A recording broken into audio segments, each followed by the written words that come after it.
출애굽기 12장 15절에서 30절의 말씀, 구약 성경 99페이지 정도에 있습니다. 혹시 괜찮다면 히터를 좀 줄여 주시기를 부탁드립니다.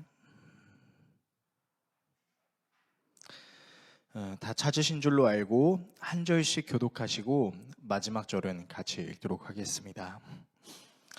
하나님의 말씀을 읽겠습니다. 너희는 이레 동안 무교병을 먹을지니 그 첫날에 누룩을 너희 집에 제하라. 무릇 첫날부터 일곱째 날까지 유교병을 먹는 자는 이스라엘에서 끊어지리라. 너희에게 첫날에도 성회요 일곱째 날에도 성회가 되리니 너희는 이 두 날에는 아무 일도 하지 말고 각자의 먹을 것만 갖출 것이니라. 너희는 무교절을 지키라. 이날에 내가 너희 군대를 애굽 땅에서 인도하여 내었음이니라. 그러므로 너희가 영원한 규례로 삼아 대대로 이 날을 지킬지니라. 첫째 달, 그 달 19날 저녁부터 21일 저녁까지 너희는 무교병을 먹을 것이요 이래 동안은 누룩이 너희 집에서 발견되지 아니하도록 하라. 무릇 유교물을 먹는 자는 타국인이든지 본국에서 난 자든지를 막론하고 이스라엘 회중에서 끊어지리니 너희는 아무 유교물이든지 먹지 말고 너희 모든 유하는 곳에서 무교병을 먹을지니라. 모세가 이스라엘 모든 장로를 불러서 그들에게 이르되 너희는 나가서 너희의 가족대로 어린 양을 택하여 유월절 양으로 잡고 우슬초 묶음을 가져다가 그릇에 담은 피에 적셔서 그 피를 문 인방과 좌우 설주에 뿌리고 아침까지 한 사람도 자기 집 문 밖에 나가지 말라. 여호와께서 애굽 사람들에게 재앙을 내리려고 지나가실 때 문 인방과 좌우 문설주의 피를 보시면 여호와께서 그 문을 넘으시고 멸하는 자에게 너희 집에 들어가서 너희를 치지 못하게 하실 것임이니라.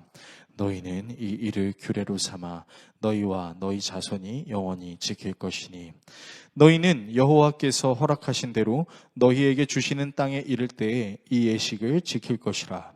이후에 너희의 자녀가 묻기를 이 예식이 무슨 뜻이냐 하거든 너희는 이르기를 이는 여호와의 유월절 제사라. 여호와께서 애굽 사람에게 재앙을 내리실 때에 애굽에 있는 이스라엘 자손의 집을 넘으사 우리의 집을 구원하셨느니라 하라 하매 백성이 머리 숙여 경배하니라. 이스라엘 자손이 물러가서 그대로 행하되 여호와께서 모세와 아론에게 명령하신 대로 행하니라.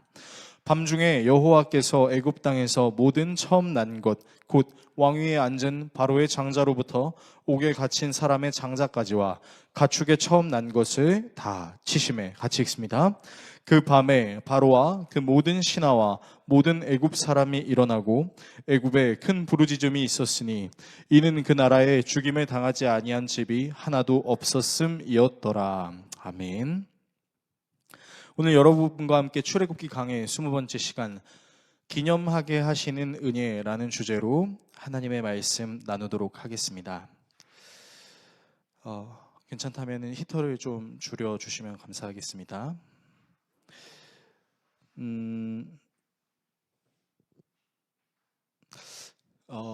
최근에 저에게 반드시 기념해야 되는 한 날이 다가왔습니다.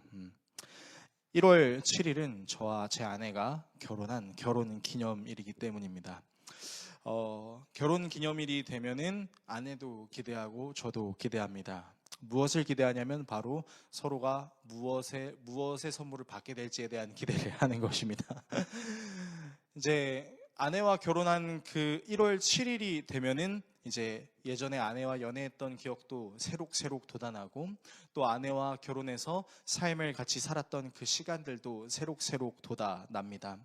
그래서인지 1월 7일이 다가오면은 그때마다 이전을 회상하게 되고 이전에 있었던 일이 나에게 어떤 의미가 있었는지를 되새기게 됩니다. 그래서 아내에게 사랑하는 마음으로 아내는 저에게 사랑하는 마음으로 서로를 위하는 시간을 갖습니다. 특별히 아내가 운동을 하고 싶어 해서 이번 결혼 기념일 땐 아내를 위한 운동 기구를 하나 마련했습니다. 물론 제 돈으로 마련한 것은 아닙니다. 왜냐하면 제 모든 돈은 다 제 아내의 통장에 들어가기 때문입니다. 그래서 이제 아내가 기쁜 마음으로 이제 선물을 샀는데요. 또 이렇게 결혼 기념일을 맞이하면서 지나간 시간들을 회상하기도 하고 아내를 주신 하나님께 감사하며 이 아내와 하루하루 보내야 되는 그 하루하루의 소중함을 다시금 깨닫기도 합니다. 그래서 기념일이라는 것은 어쩌면 우리에게 반드시 필요한 것 중 하나는 아닐까라는 생각을 하기도 합니다. 아브라함에서 시작된 민족인 이스라엘이 드디어 400년 동안 이집트에서 당했던 길고 긴 종살이를 마무리할 때가 왔습니다. 그리고 하나님께서는 마지막 재앙이 어떻게 임할 것인지, 그리고 그 재앙이 임하기 전 이스라엘 사람들이 해야 할 일이 무엇인지에 대해서 말씀하시는데요. 지난주 내용을 잠시 살펴보면 하나님께서 당시 이스라엘 사람들의 날짜를 한 해를 시작하는 첫째 달로 삼으라고 말씀하셨고, 이때 흠이 없는 어린 양 한 마리를 잡아서 남기지 말고 머리, 내장, 그리고 이제 그 고기 모든 부분을 불에 구워서 먹고 누룩을 넣지 않은 빵과 쓴나물을 함께 먹어라. 그리고 그 양의 피를 받아다가 양 그 피를 자신의 집의 문설주와 그리고 상인 방에 발라야 할 것을 말씀하시죠. 그리고 이것을 유월절이라고 하십니다. 그리고 하나님께서는 유월절과 더불어 무교절을 지키라고 말씀하시는데요. 누룩을 넣지 않고 만든 빵을 첫째 날부터 일곱째 날까지 먹을 것을, 그리고 무교절의 첫째 날과 마지막 날에 거룩한 모임을 열 것을, 그리고 이 두 날에는 어떤 일도 하지 않을 것을 말씀하십니다. 그리고 이 유월절과 무교절을 지켜야 하는 이유에 대해 말씀하십니다. 오늘은 여러분과 함께 하나님께서 절기를 만드신 부분에 대해서 나누는 시간을 가져보려고 합니다. 본문을 통해 다음의 내용을 좀 살펴보려고 하는데요. 먼저 절기를 만드신 이유에 대해 살펴보겠습니다. 그리고 절기를 지켜야 하는 이유에 대해 살펴보겠습니다. 마지막으로 절기의 적용에 대해 살펴보겠습니다. 절기를 만드신 이유, 절기를 지켜야 하는 이유, 절기의 적용, 이 세 가지 내용을 함께 나누고 기도하는 시간을 갖도록 하겠습니다. 첫 번째, 절기를 만드신 이유입니다. 하나님께서 모세를 통해 이스라엘 사람들이 유월절과 무교절을 지키라고 말씀하셨는데요.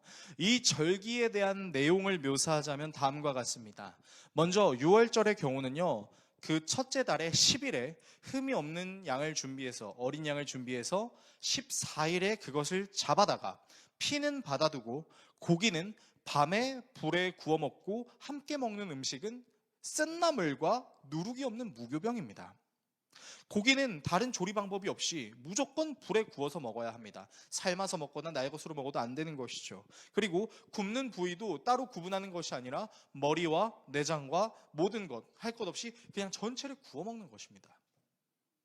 그런데 하나님께서는 이 어린 양을 구운 것을 어떻게 먹으라고 말씀하시냐면요, 편안하게 먹으라고 말씀하시지 않습니다. 마치 금방 길을 떠나야 하는 사람인 것처럼 옷을 다 입고 떠날 채비를 한 상태에서 신발을 신고 손에는 지팡이를 든 채 서둘러서 음식을 먹으라고 합니다. 꼭꼭 씹어서 소화가 되게 음식을 먹으라고 이야기하지 않고요, 급하게 먹으라고 말씀하세요. 그러니까 제가 한번 흉내를 내보겠습니다. 그러니까 하나님께서 유월절을 어떻게 지키라고 말씀하시는 거냐면 어린 양과 무교병과 쓴나물을요 이러고 먹는 거예요. 여러분, 급하게 먹으면 체하게 되는데 도대체 하나님께서 왜 이렇게 먹으라고 말씀하셨을까요? 또한 무교절의 경우 첫째 달 14일 저녁부터 21일 저녁까지 누룩이 없는 무교병을 먹어야 하는데, 여기서 누룩은 그 페스트를 말합니다. 그러니까 빵이 부풀어 오르게 만드는 것을 말하는 것이죠. 그런데 이것이 없는 빵을 먹으라고 말씀하시는 거예요. 게다가 이 말씀이 무슨 말인즉슨 그냥 누룩이 없는 빵만을 먹으라는 것이 아니라 이 무교절을 지키는 동안은 누룩과 관련된 모든 음식은 손도 대지 말라는 것입니다. 그러니까 발효 음식은 절대 먹어서는 안 되는 것이죠. 혹여나 누룩이 있는 음식을 먹을 경우에는 이스라엘 사람이건 이스라엘 사람이 아니건 이스라엘 공동체에 있었던 그 사람은 이스라엘 공동체에서 끊어지게 되는 것이죠. 유월절과 무교절은 사실상 절기의 기원과 의미에 있어 큰 차이가 없기 때문에 훗날에는 이것을 구분 없이 지키기도 하는데요. 이 유월절과 무교절에는 몇 가지 공통점이 있습니다. 첫 번째 공통점은 바로 여유가 없이 급하게 치러진다라는 것입니다. 유월절에 어린 양을 먹을 때는 여유롭게 먹지 않습니다. 급하게 먹어야 합니다. 서둘러 먹어야 하는 것이죠. 그리고 빵에 누룩이 없게 하려면 어떻게 해야 될까요? 누룩이 생길 여유가 없이 빵을 치닫대야 됩니다. 만들어야 되는 것이죠. 두 번째 공통점은 유월절에 먹는 음식이나 무교절에 먹는 음식이나 둘 다 맛이 없다는 겁니다. 양고기의 특유의 향을 빼는 작업을 하는 것도 아니고, 그렇다고 해서 이 고기에 염지를 하거나 맛있는 소스를 발라 먹는 것도 아닙니다. 양고기를 먹어보신 분들은 다 아실 겁니다. 양의 그 특유의 냄새가 있다는 것을. 그리고 그 특유의 비릿한 냄새를 싫어하는 사람들은 양고기를 먹지도 못해요. 그리고요, 맛있는 부위, 맛없는 부위를 가릴 것도 없이 다 먹으라고 얘기합니다. 머리도 먹어야 되고 내장도 먹어야 되는 거죠. 게다가 이 맛있을 수도 있고 맛없을 수도 있는 이 양고기를 먹는데 하나님께서 무엇을 곁들라고 하시죠? 단나물이요? 아니요. 쓴 나물에다가 무교병을 곁들여 먹으라고 말씀하십니다. 여러분, 무교절에 먹는 그 빵 역시 누룩이 없는 무교병이었죠. 여러분, 누룩이 없는 빵 먹어보신 적 있으십니까? 옛날 어른들은 자주 드셔보셨을 것 같은데 여러분 진짜 맛이 없어요.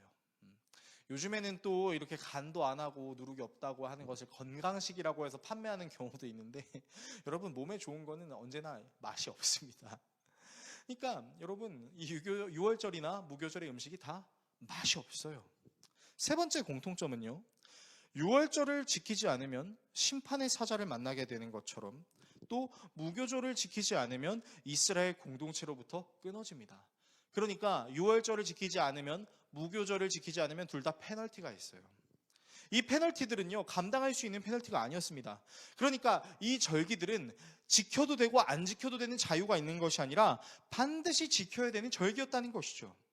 정리하자면 유월절과 무교절은 매우 급한 형태를 지니고 있을 뿐만 아니라 굉장히 맛있고 즐거운 분위기도 아닌, 딱히 맛이 있는 것도 아니고요, 지키지 않을 경우에는 돌이킬 수 없는 후회를 낳게 만드는 것이죠.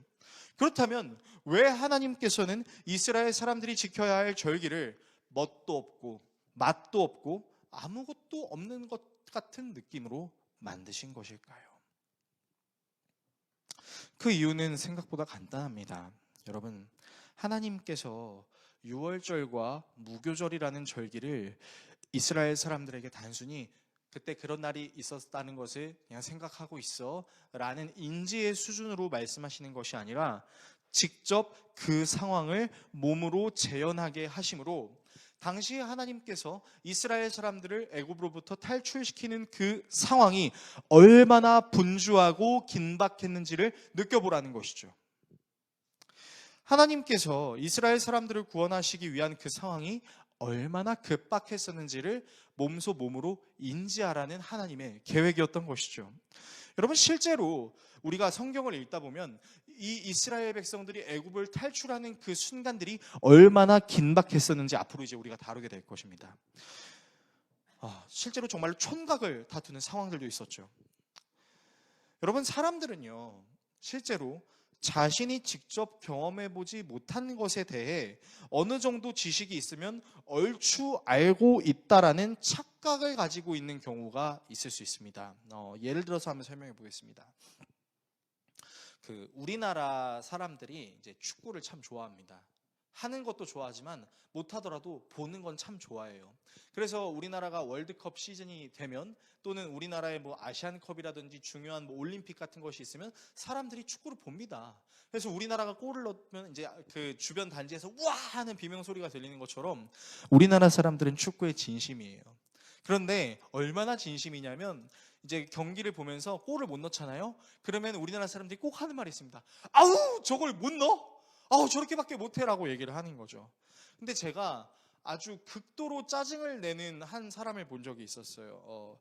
2007년 베이징 올림픽 예선전을 하고 있었을 때 이제 우리나라 선수들이 이제 축구 경기를 하고 있었는데 저는 그때 어디에 있었냐면 군대에 있었습니다. 근데 이제 군대에 있는 사람들도 정말 축구에 진심이거든요. 근데 이제 그날 하필이면 기성용 선수의 컨디션이 좀 좋지 않았던 것 같습니다.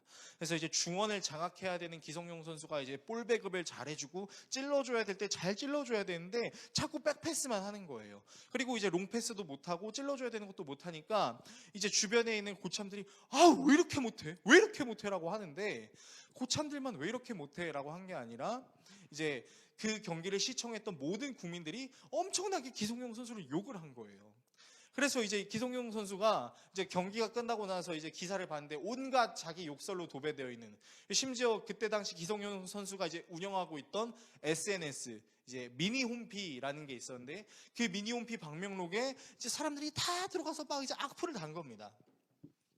근데 이제 그때 당시 기성용 선수가 좀 어렸어요. 아마 제 기억으로는 아마 10대였었던 것으로 알고 있는데, 얼마나 어리니까 또 이게 그 치기 어린 마음이 있지 않겠습니까?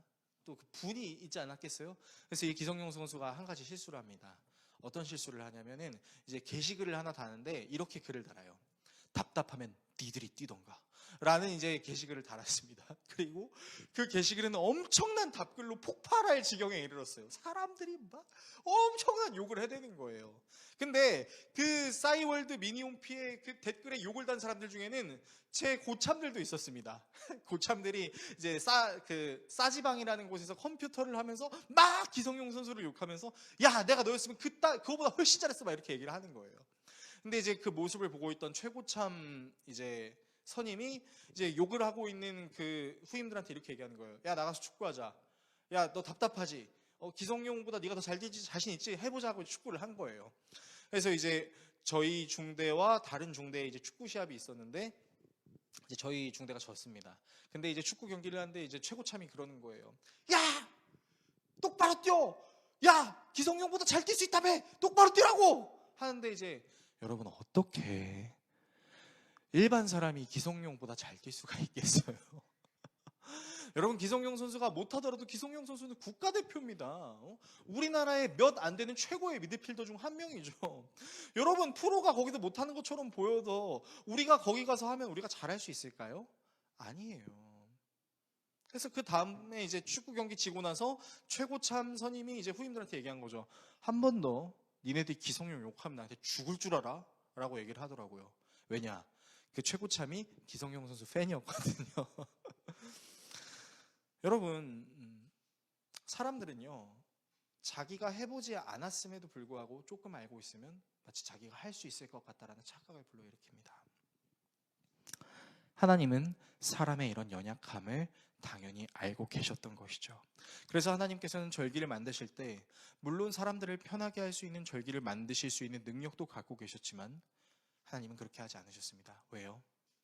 하나님께서 이스라엘 사람들을 출애굽시키셨던 그 상황이 얼마나 긴박했는지, 또 그 상황이 결코 쉽지 않았다라는 상황이라는 것을 기억하게 하시기 위함이었기 때문입니다. 두 번째, 절기를 지켜야 할 이유입니다. 하나님께서 이스라엘에게 유월절과 무교절에 대한 내용을 말씀하시면서 이 절기들을 반드시 지켜야 하는 이유에 대해 말씀하시는데요. 본문 17절의 말씀을 화면을 통해 같이 읽겠습니다. 너희는 무교절을 지켜야 한다. 바로 이 날에 내가 이집트 땅에서 너희 온 이스라엘 지파를 이끌어냈기 때문이다. 너희는 이 날을 영원한 규례로 삼아서 대대로 지켜야 한다. 여러분, 말씀을 잘 보시면요, 하나님께서 말씀하신 이 절기들을 지켜야 하는 이유는 바로 이날에 하나님께서 온 이스라엘 지파들을 이끌어냈기 때문이다 라는 말씀 때문입니다. 자, 그런데 말씀을 자세히 보시면 좀 이상한 부분이 있어요. 하나님께서 이 말씀을 하시는 시기는 어떤 시기였냐면 아직 이스라엘 사람들이 이집트에서 탈출하지 못했을 때였습니다. 그런데 여러분, 아까 우리가 읽었던 말씀엔 어떻게 기록이 되어 있냐면요, 하나님께서 너희 온 이스라엘을 이끌어냈다라고 나와 있습니다. 이 이끌어냈다라는 단어를 원어로 살펴보게 되면은 그 시제가 어디로 되어 있냐면 과거형으로 되어 있어요.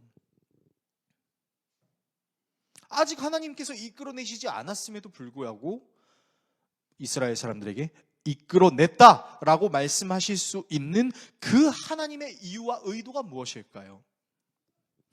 아직 일어나지 않은 일임에도 불구하고 하나님께서 이미 하셨다라고 말씀하시는 그 이유는 사실 간단합니다. 바로 하나님께서 반드시 하나님께서 세우신 그 뜻을 실천하시겠다라는 의지를 보여주신 것이죠.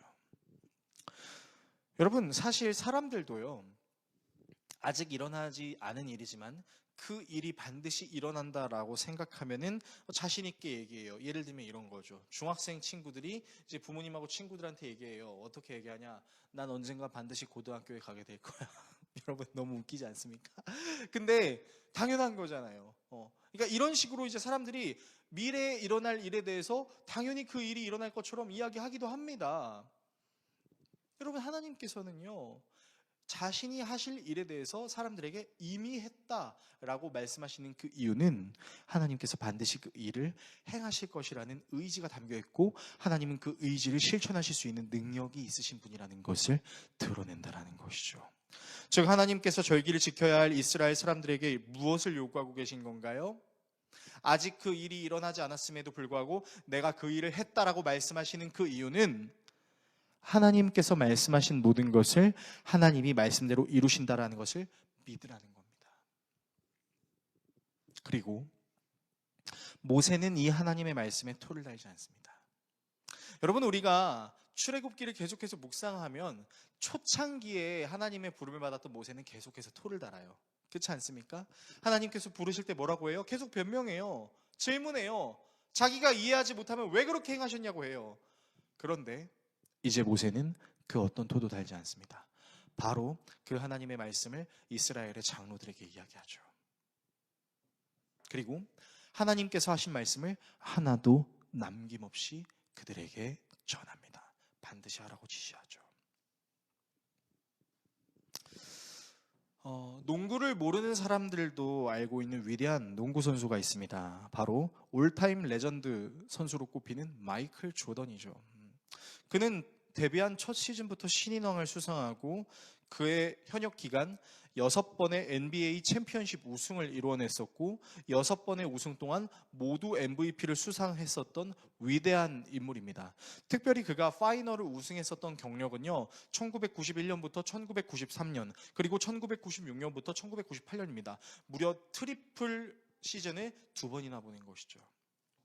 자, 그런데 이 마이클 조던 선수가 6번의 우승을 하는 과정은 결코 쉽지는 않았어요. 아무리 마이클 조던이라 하더라도 그를 도울 수 있는 좋은 선수들이 필요했던 거죠.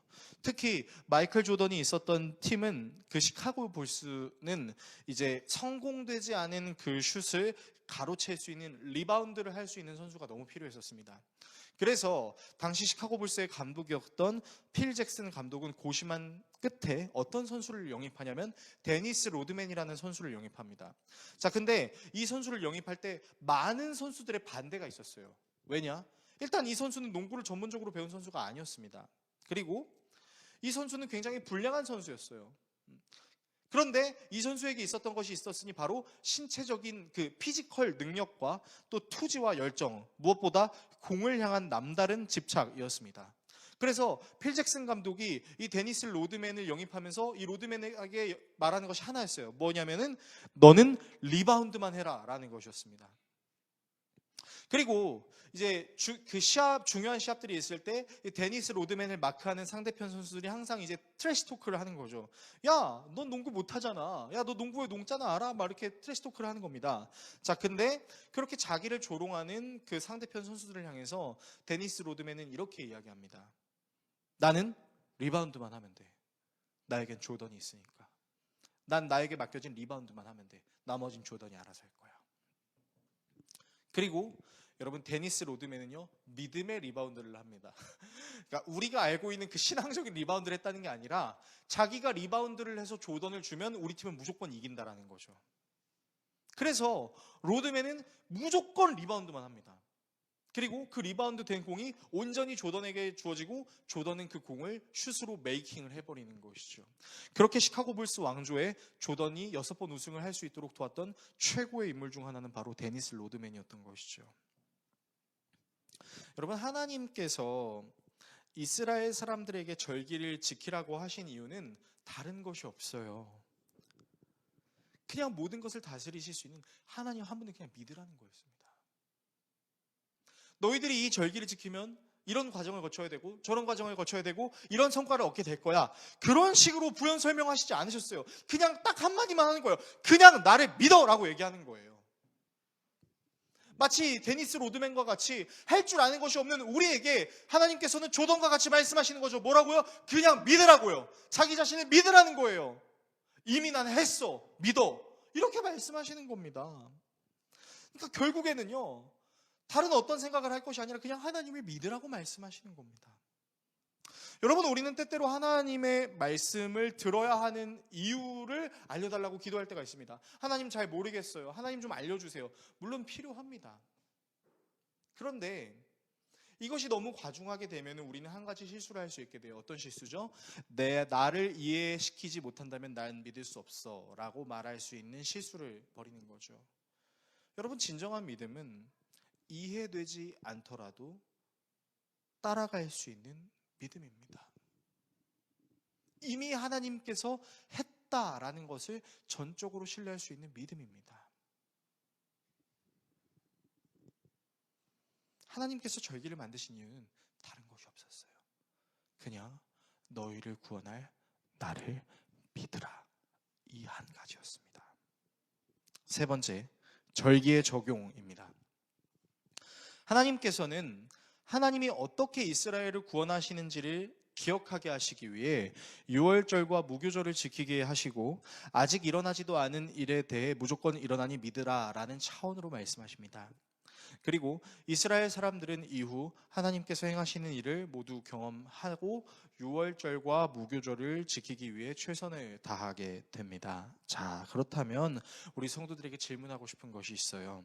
여러분, 오늘을 사는 우리에게 유월절과 무교절의 의미를 어떻게 적용해야 할까요?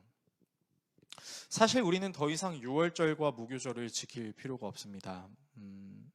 유월절 식사 그 자체로 오신 예수 그리스도의 십자가와 부활로 인해 우리는 끊어졌던 하나님과의 관계가 완전히 회복이 되었고, 하나님의 얼굴을 보면 죽을지도 모른다는 염려를 가졌던 모든 사람들이 예수 그리스도의 보혈의 피를 통해 찢어진 휘장 가운데로 지나가 하나님의 임재를 상징하는 지성소 앞으로 나아갈 수 있게 되었기 때문이죠. 우리는 이제 더 이상 유대인들의 절기를 지키지 않아도 됩니다. 왜요? 예수 그리스도는 율법의 완성이시기 때문이죠. 그래서 우리는 이스라엘 사람들이 지켰던 여러 절기들을 사실상 지키지 않습니다. 예수께서 율법을 완성하셨으니까요. 우리가 지키는 절기는요, 예수님이 부활하신 날, 그리고 하나님께서 은혜를 주셔서 우리가 풍성하게 거둔 날, 그리고 예수께서 우리를 위하여 이 땅에 오신 것을 기념하는 성탄절, 우리는 이 정도 기념합니다. 그 이외에 사실 절기들은 우리는 지킬 필요가 없습니다. 예수님이 오셨으니까요. 그렇다면 이 절기들은 더 이상 우리에게 의미가 없다라고 말할 수 있을까요? 그렇진 않은 것 같습니다. 오늘 본문을 묵상하면서 함께 나눴지만 하나님께서 이스라엘 사람들에게 절기를 만들어 주셨던 이유는 하나님께서 자신들을 구원하셨던 것을 기억하게 하기 위함이었고, 절기를 지키라고 말씀하신 이유는 믿음을 우리에게 요구하셨기 때문이었던 것이죠. 그렇다면 오늘을 살아가면서 우리가 신앙생활을 하면서 중요한 것은요, 내게 임하신 그 하나님의 은혜를 잊지 않는 것, 그리고 하나님께서 말씀하신 모든 것들을 다 이루어내신다는 사실을 믿는 믿음, 이 두 가지가 오늘을 사는 우리에게도 동일하게 필요하다는 겁니다. 자, 그렇다면 일상을 살아가면서 우리가 하나님의 은혜를 잊지 않기 위해서 우리는 무엇을 해야 할까요? 저는 여러분께 이렇게 권면하고 싶습니다. 여러분, 우리가 하나님의 은혜를 잊지 않기 위해 필요한 태도는요, 모든 상황 속에서 하나님을 경외하는 것입니다. 한 인물이 했던 말을 여러분께 좀 권면드리고 싶은데, 하나님의 음성을 듣고 순종하는 모습을 가지며 평범한 가정주부로서 몇몇 기도의 동역자들과 함께 정기적인 기도 모임을 해오다가 본격적인 사역의 길로 들어서며 세계 55개국을 돌아다니며 성경을 가르쳤던 사람이 있었어요. 이 사람의 이름은 바로 조이 도우슨입니다. 이 사람이 집필한 책이 있는데 바로 하나님을 경외하는 마음인데요. 이 하나님을 경외하는 마음에서 조이 도우슨은 하나님을 경외하는 것에 대해 이렇게 이야기합니다. 화면에 보시면요. 하나님을 경외하는 삶이란 하나님께 즉시 기쁘게 온전히 순종함을 말한다. 이것이 성경적 순종이다. 그 외의 모든 것은 불순종이다. 미적미적하며 뒤늦게 순종하는 것은 불순종이며 부분적 순종도 불순종이다. 하나님이 시키신 일을 투덜대거나 불평하는 마음으로 행하는 것도 불순종이다. 여러분 어떠세요? 되게 매우 엄격하게 들리죠? 그런데 아마 조이 도우스는 이거를 사람을 판단하는 차원으로 집필한 게 아니라 사람들이 정말로 하나님을 경외하길 바라는 마음으로 좀 강하게 썼던 것 같아요. 근데 아까 여러분 보셨던 말씀에 빨간 줄로 표시되어 있었던 게 있었어요. 하나님을 경외하는 건 어떻게 하는 거라고요? 세 가지였습니다. 즉시, 기쁘게, 온전히입니다. 하나님께서 이스라엘 사람들에게 주셨던 절기의 내용은요, 순종해도 될 때쯤 순종해라, 뭐 미적지근해도 된다, 뭐 적당히 해도 된다라는 차원이 아니었어요. 여러분, 모세의 순종의 모습을 보십시오. 하나님의 절기의 내용을 들은 모세가 어떻게 하죠? 즉시 이스라엘 장로들에게 갑니다. 그리고 장로들에게 적당히 얘기하지 않았어요. 모든 것을 얘기했어요. 하나님의 말씀을 토시도 빠지지 않고 하나하나 낱낱이 다 얘기했던 거죠. 모세는 이런 하나님의 말씀을 즉시 듣고 하나님의 구원하심을 기뻐하는 마음으로 하나님이 하라고 하셨던 그 모든 것에 온전히 순종했다라는 것이죠. 여러분, 이와 같은 태도가 우리에게 필요하다는 것입니다. 여러분, 죄송하지만 여러분께 질문 하나 해보겠습니다. 혹시 2025년 새해를 맞이하여 하나님 앞에 결단하신 것이 있으신가요?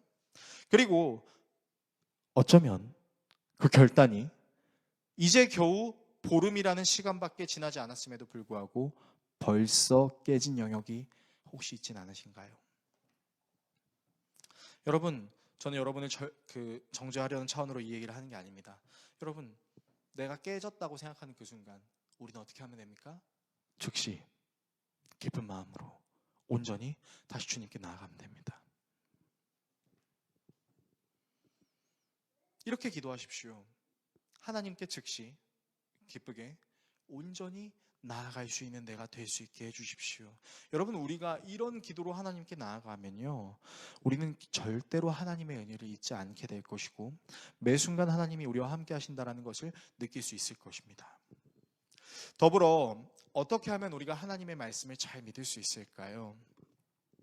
여전히 불안함과 염려를 안고 사는 우리에게 정말로 필요한 것이 무엇일까요? 사도 바울은 데살로니가 교회 성도들이 가져야 할 신앙적인 태도에 대해 이와 같이 이야기했던 적이 있었습니다. 데살로니가전서 5장 16절에서 23절을 읽겠습니다. 같이 읽습니다. 항상 기뻐하십시오. 끊임없이 기도하십시오. 모든 일에 감사하십시오. 이것이 그리스도 예수 안에서 여러분에게 바라시는 하나님의 뜻입니다. 모든 것을 분간하고 좋은 것을 굳게 잡으십시오. 갖가지 모양의 악을 멀리하십시오. 평화의 하나님께서 친히 여러분을 완전히 거룩하게 해주시고 우리 주 예수 그리스도께서 오실 때 여러분의 영과 혼과 몸을 흠이 없이 완전하게 지켜주시기를 빕니다. 자, 여러분이 너무나 잘 알고 있는 말씀입니다. 그리고 정말로 그렇게 됐으면 원하는 말씀이에요. 항상 기뻐하라. 쉬지 말고 기도하라. 범사에 감사하라. 이것이 그리스도 예수 안에서 너희를 향한 하나님의 뜻이다. 얼마나 좋습니까? 여러분, 근데요, 이 행위들을 할 수 있기 위해 필요한 건 단순한 우리의 의지와 열정이 아닙니다. 중요한 건 바로 그 다음 문장이에요. 어떤 문장이죠? 성령을 소멸하지 마십시오. 예언을 멸시하지 마십시오. 여러분, 이게 무엇을 뜻하는 것일까요? 간단합니다.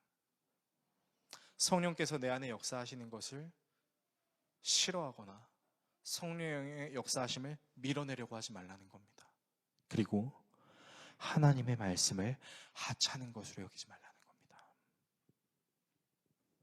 우리가 항상 기뻐하고 쉬지 않고 기도하며 범사에 감사할 수 있기 위해 정말로 우리에게 필요한 것은 우리의 열정과 의지도 필요하지만 그보다 더 중요한 것은 성령을 소멸하지 않는 것, 예언의 말씀을 멸시하지 않는 것입니다. 모든 상황 속에서 주님이 나를 다스리시도록 성령께 내 모든 것을 의탁드리고 하나님의 말씀 안으로 우리가 들어가는 겁니다.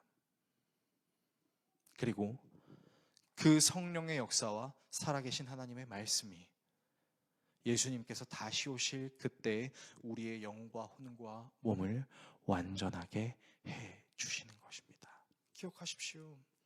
여러분, 절기의 적용은요.